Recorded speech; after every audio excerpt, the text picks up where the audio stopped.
I want to share something with you and ask you, are you sitting at Jesus' feet? I think of the story in Luke 10 from verse 39, where Mary was sitting at Jesus' feet and Martha was so distracted by all the preparations that she had made. And she came to Jesus and she said, "Lord, don't you care that my sister has left me to do all the work by myself?" And she asked Jesus to tell her to help Martha. So Martha asked Jesus to tell Mary to get up and help. But Jesus answered her, "Martha, Martha, you're worried and upset about so many things, but few things are needed, but only one. Mary has chosen what is better, and it will not be taken away from her." And so many are in that position of Martha. You know, we're living in such a world that is so busy. In the hustle and bustle of our daily lives, it's a challenge to find those moments of stillness and rest. And we are constantly bombarded with demands of work, with demands of family. So many responsibilities that come our way. However, Jesus has offered an invitation to sit at his feet, to find that spiritual nourishment, to find that peace in his presence when you sit at Jesus' feet. And in Luke 10, we see that encounter with two sisters, Mary and Martha. Martha that is so burdened by the tasks that she has to get done, and she becomes frustrated that her sister sat at Jesus' feet while she was left to handle the preparations alone.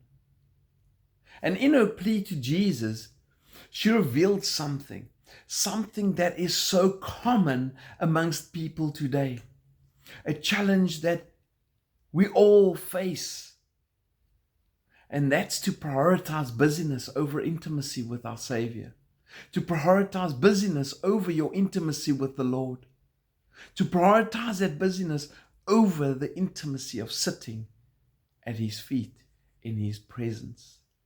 And Jesus so gently corrected Martha, reminding her that while things may demand our attention, only one thing is truly necessary: sitting at his feet. And Mary had chosen wisely. She recognized that value of being in the presence of Jesus, hearing his words, and she understood that true fulfillment comes from communicating and soaking, sitting at Jesus' feet, soaking in his wisdom. So I want to encourage you today to take time to sit at Jesus' feet, where you can find a place of renewal in his presence. In his presence, where your soul can be refreshed, where you can lay your worries and your burdens to him, where he can lift it for you, and where your heart can find peace. I want to encourage you with this today and remind you of an eternal perspective that transcends the temporary concerns of this world.